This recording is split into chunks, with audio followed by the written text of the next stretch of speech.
भगवान सबके हैं, इसीलिए श्रीमद् राम कथा की पहली पंक्ति, पहला शब्द वर्ण से शुरू होता है ना। वर्ण क्या है? मनुष्य के वर्ण होते हैं ना। चातुर्वर्णम मया सृष्टा, भगवान ने कहा है मैंने 4 वर्ण की अवस्था निर्माण की, ब्राह्मण क्षत्रिय वैश्य और शूद्र मैंने ही बनाए।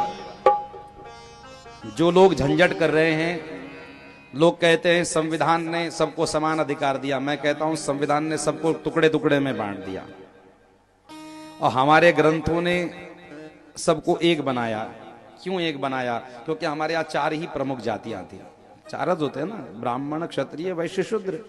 और तुमने तो तेली तंबोली चमार सोनार लोहार खाती बाती न जाने कौन सी कैटेगरिया बना दी। इतक्या 18 पगड जात्या तुम्ही बनवले, आम्ही थोडी बनवले थे। हमारे ग्रंथों ने तो सिर्फ 4 वर्ण की बातें की है, चातुर्वर्णम मया सृष्टा। और तुमने जाति प्रजातियों में टुकड़े टुकड़ों में बांटने का काम आप लोगों ने किया, हमने कभी नहीं किया।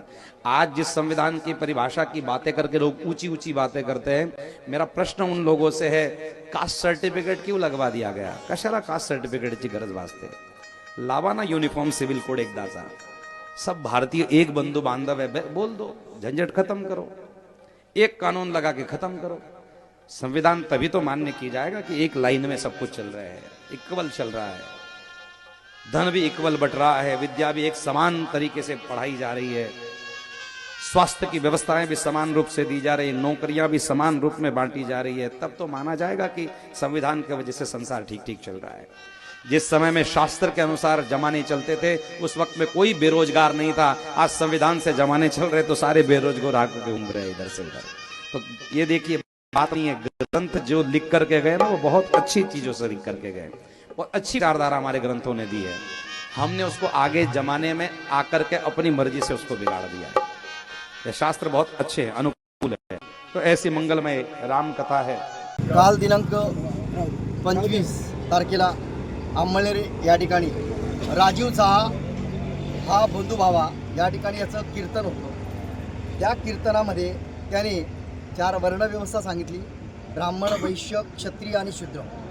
हे जी वर्णव्यवस्था आहे, ह्या वर्णव्यवस्थेला डॉक्टर बाबासाहेब आंबेडकरांनी ज्या पद्धतीने भारताला संविधान सुपूर्द केलं आणि हे संविधान दिलं, तर संविधान आणि वर्णव्यवस्था या दोघांची त्या ठिकाणी मान्यता केली। ती मान्य करत असताना संविधान हे कशा पद्धतीने चुकीचं आहे, जेव्हा ही वर्णव्यवस्था होती त्यावेळेस या ठिकाणचे जे काही लोक होते, भारतामध्ये राहणारे जी काही 18 पगड जातीची जे लोक होते ते चांगल्या पद्धतीचं होतं, अशा प्रकारचं त्याला पहिलं वक्तव्य केलं आहे। दुसरं वक्तव्य तो असं म्हणतो की या ठिकाणी राहणारे जे काही लोक आहेत, मग ते तेले असतील, चामार असेल, सोनार असेल, मातंग असेल, तांबोळे असेल, वेगवेगळ्या प्रकारच्या जातीच्या लोकांना याने उद्देशून असं म्हटलं की ह्या लोकांना संविधानाच्या माध्यमातून जे कास्ट सर्टिफिकेट मिळतं आहे, ज्या सवलती मिळत आहेत त्या चुकीच्या मिळत आहेत। तिसरी गोष्ट सगळ्यात महत्त्वाची अशी की संविधान हे कशा पद्धतीने चुकीचं आहे, जर संविधान नाही राहिलं असतं, वर्णव्यवस्था राहिली असती, तर या ठिकाणी समाजाचं आणि भारत देशाचं या ठिकाणी चांगलं नाव झालं असतं। म्हणजे संविधान चुकीचं आहे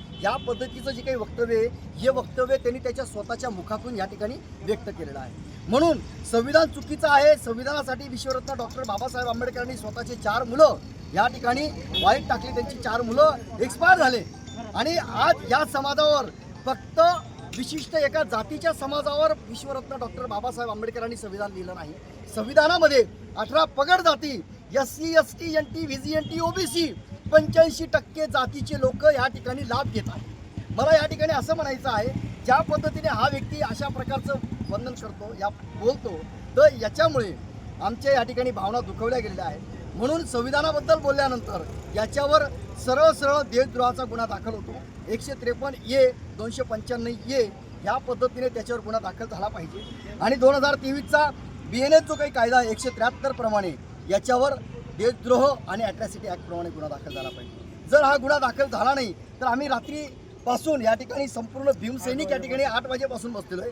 आता जवळजवळ 12 वाजता आहेत। या ठिकाणची जी काही पोलीस प्रशासन आहे, ते पोलीस प्रशासन आम्हाला असं सांगतं की त्या ठिकाणी अंबळनेरला तो व्यक्ती बोललेला आहे, अंबळनेरला बोलल्यानंतर तिथं त्याचा गुन्हा दाखल होईल। तिथल्या PIशी ज्यावेळेस आम्ही चर्चा केली तर तो PI असं म्हणतो की आमचा लीगल ॲडवायझर दुसऱ्या दिवशी 11 वाजता येईल आणि 11 वाजता आल्यानंतर आम्ही बघू। म्हणजे ह्या ठिकाणी संपूर्ण प्रशासनाला ह्या बंधुभावाने आपल्या मुठ्ठीमध्ये ठेवलेला आहे। याच्यावर पोलीस प्रशासनाचा मोठा दबाव आहे म्हणून याच्यावर गुन्हा दाखल होत नाही. हेच नाही तर रात्री 3 वाजता हे घाणेरड्या कॉमेंट्स आमच्या समाजावर वेगवेगळ्या पद्धतीने येत आहेत. यांच्यावर देखील गुन्हा दाखल झाला पाहिजे म्हणून आमचं संपूर्ण ह्या ठिकाणी भीमसैनिकांचं हे म्हणणं आहे. जोपर्यंत देशद्रोहाचा गुन्हा त्याच्यावर दाखल होत नाही तोपर्यंत ह्या ठिकाणी आम्ही जन आंदोलन या ठिकाणी चालू राहणार आहे. जय हिंद, जय महाराष्ट्र.